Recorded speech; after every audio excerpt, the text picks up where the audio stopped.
जाए तो फिर उसके लिए युद्ध करना पड़ेगा, बलिदान देना पड़ेगा, महाभारत करनी पड़ेगी और उस महाभारत में जीत हासिल करनी पड़ेगी।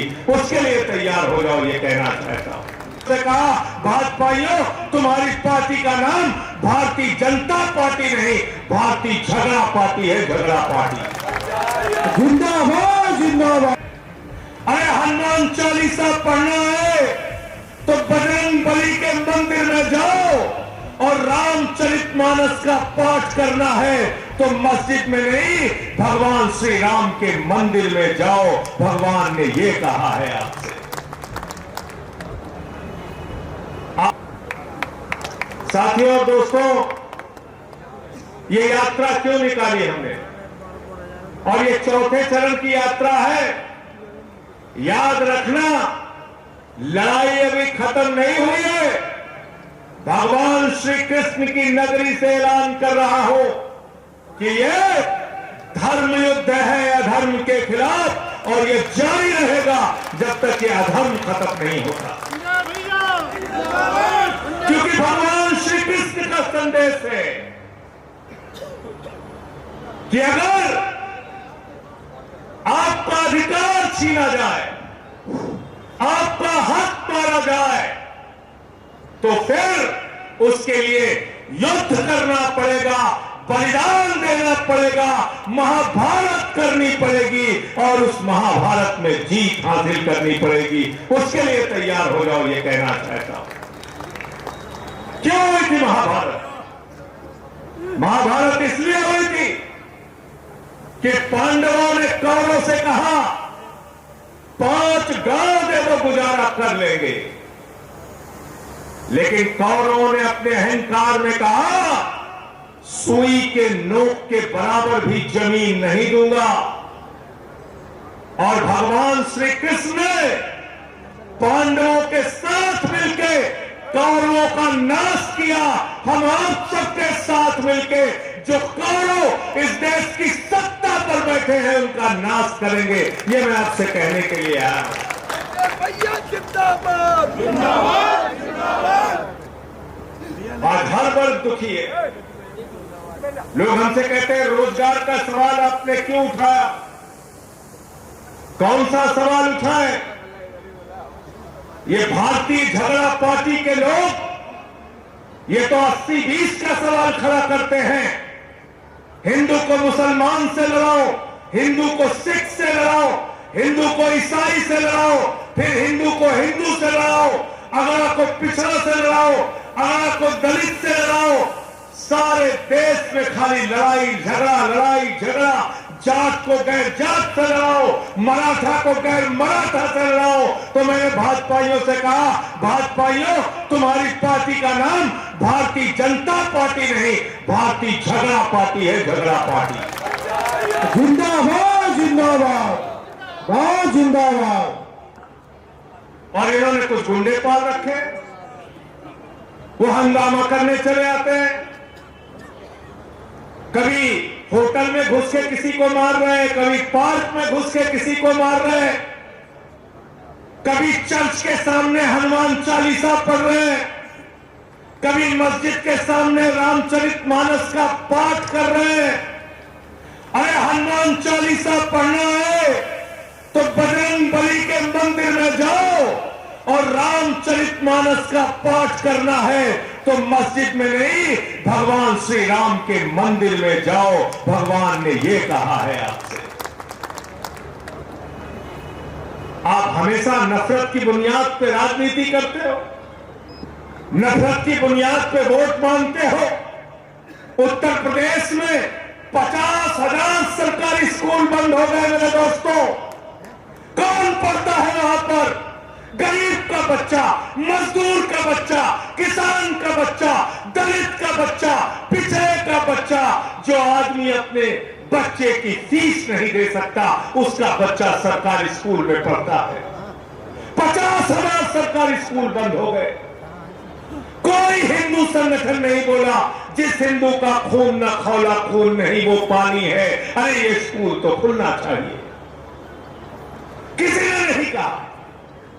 अभी हमारे साथी पदम फौजी जी बोल रहे थे जो बरसाना के चेयरमैन है, अन्ना आंदोलन से हमारे साथ जुड़े हुए हैं। हमने कभी भी नफरत की बात नहीं की। हमने कहा मोहब्बत की बुनियाद पे हिंदुस्तान आगे बढ़ेगा, नफरत की बुनियाद पे एक परिवार आगे नहीं बढ़ सकता। देश तो बहुत बड़ी चीज है। हिंदू मुस्लिम सिख ईसाई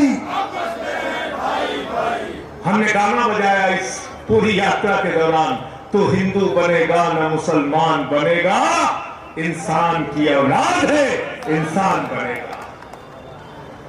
अरे इंसानियत का ही तो पाठ सिखाया सबने, मानवता का ही तो पाठ सिखाया। हमारे रामचरितमानस में क्या कहा?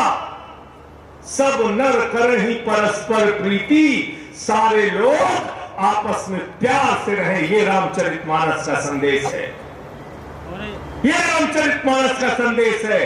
हिंदू धर्म कहता है वसुदेव कुटुंबकम, पूरा विश्व हमारा परिवार है।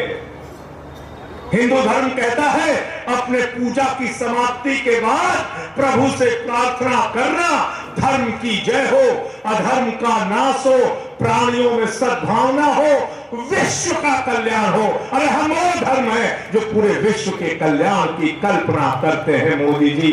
हम लड़ाई झगड़े की राजनीति में यकीन नहीं रखते। लेकिन आज क्या किया जा रहा है? स्कूल के सवाल पे आंदोलन नहीं होगा, तब आम आदमी पार्टी के लोग सड़क पे निकलेंगे। हृदय चौधरी जाएंगे, प्रशांत यादव जाएंगे, अंकुश चौधरी जाएंगे, लड़ाई लड़ेंगे, लाठी खाएंगे।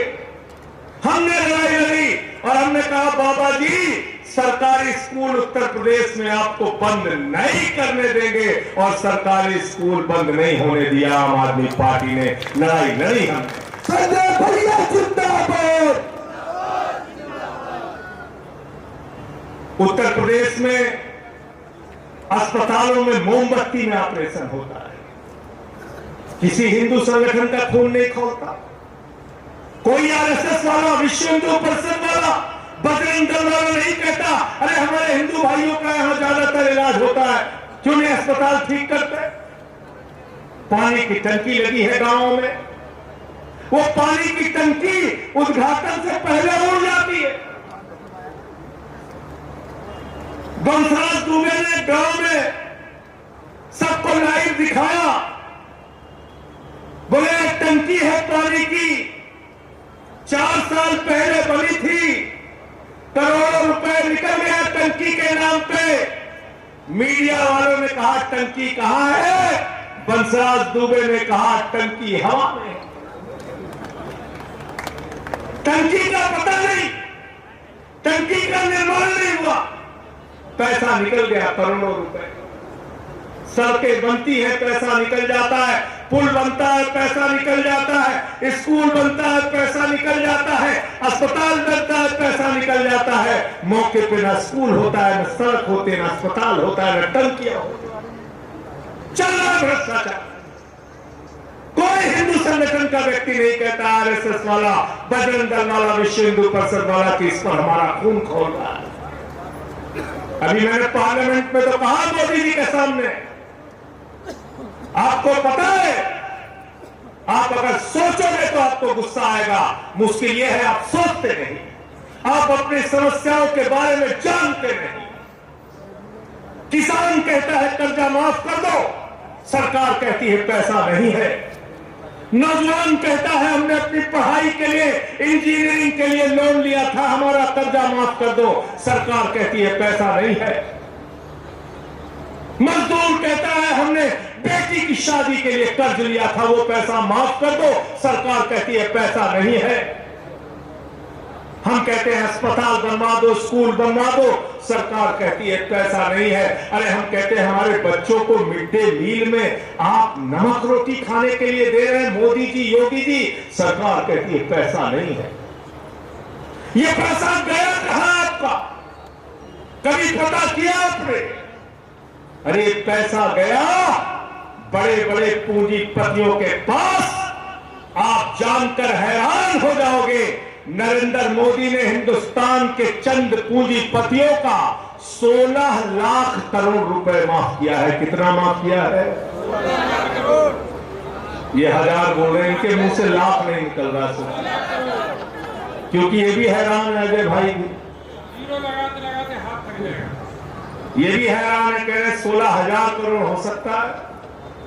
नहीं साहब, 16,000 नहीं, 16 लाख करोड़। जीरो लगाते लगाते थक जाओगे।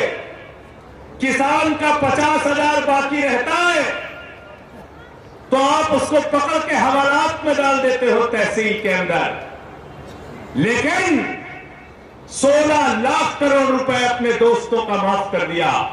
मैंने पूछा क्यों माफ किया? भैया कुछ करना है काम है तो बैठ जाओ शांति से। मैंने पूछा क्यों माफ कर दिया? कहते माफ कर दिया। किसका पैसा है बैंकों में? बताओ किसका पैसा है? बताओ किसका पैसा है? जनता का, कर्मचारी का, मजदूर का, किसान का, आम आदमी का, छोटे व्यापारी का। वो पैसा कौन लेके भाग गया? 20,000 करोड़ लेके नीरव मोदी, मेहुल चौकसी भाग गया। 10,000 करोड़ लेके विजय माल्या भाग गया। 6,000 करोड़ लेके नितिन संदेशरा भाग गया। 3,000 करोड़ लेके ललित मोदी भाग गया। विदेश में बैठ के चिढ़ाते हैं संजय सिंह का पासपोर्ट जब्त है, अरविंद केजरीवाल का पासपोर्ट जब्त है, मनीष सिसोदिया का पासपोर्ट जब्त है, लेकिन आपके बैंकों पर डकैती डालने वाले विजय माल्या का पासपोर्ट जब्त नहीं हुआ, ललित मोदी का पासपोर्ट जब्त नहीं हुआ, नितिन संदेशरा का पासपोर्ट जब्त नहीं हुआ। बताओ कैसी न्याय की व्यवस्था है? भ्रष्टाचार का एक ही काल। मैं सांसद हूं, देश का मेरा पासपोर्ट जब्त है, लेकिन विजय माल्या का नहीं है। ये सवाल आपको उठाने पड़ेंगे और आपको मांग करनी पड़ेगी। अगर अडानी, अंबानी और पूंजीपतियों का कर्जा माफ कर रहे हो तो मथुरा, हाथरस, आगरा, उत्तर प्रदेश में रहने वाले किसान का भी कर्जा माफ होना चाहिए। होना चाहिए कि नहीं होना चाहिए? हम तुम्हारे साथ हैं, हम तुम्हारे साथ हैं। इस ब्रज प्रांत में मैं घूमते हुए यात्रा में आ रहा हूं, नौजवान मिलते हैं, कहते हैं साहब अब तो कोई भविष्य नहीं रहा। मैंने कहा क्यों? कहने पहले सुबह 4 बजे उठ के हम दौड़ लगाते थे, हमारी मां हमको दूध पिलाती थी, तैयार करती थी, कहती थी बेटा भारत माता की रक्षा के लिए सेना में भर्ती हो जाना, और अगर कोई आक्रमण करे, कोई दुश्मन तुम्हारे देश के ऊपर नजर रखे तो अपने प्राणों की आहुति दे देना, लेकिन भारत माता की रक्षा करना। बताओ ब्रज प्रांत से सेना में ज्यादा से ज्यादा जवान जाते थे कि नहीं जाते थे? जाते थे कि नहीं जाते थे? बताओ, हाथ उठा के बताओ, जाते थे कि नहीं जाते थे? जाते थे। कल मुझसे जाट रेजिमेंट के लोग मिलने आए थे, रिटायर्ड फौजी। अभी क्या किया मोदी जी ने? मोदी जी ने कहा अडानी के लिए पैसा है, अंबानी के लिए पैसा है, 16 लाख करोड़ रुपए माफ करने के लिए पैसा है, लेकिन भारत माता की रक्षा के लिए हमारे पास पैसा नहीं है। हम अग्निवीर योजना लागू करेंगे। अग्निवीर क्या है? देश के साथ क्या है? जोर से बोलिए, आवाज नहीं आई। गद्दारी है, गद्दारी। भारत माता के साथ गद्दारी है अग्निवीर योजना, भारत की सीमाओं के साथ गद्दारी है अग्निवीर योजना, हमारे नौजवानों के साथ गद्दारी है अग्निवीर योजना, ब्रज प्रांत के लोगों के साथ गद्दारी है अग्निवीर योजना, हिंदुस्तान के साथ गद्दारी है अग्निवीर योजना। जिस दिन ये सरकार जाएगी पहली कदम से अग्निवीर योजना खत्म की जाएगी और नौजवानों को पुराने सेना की भर्ती दी जाएगी। और पार्टी जिंदाबाद।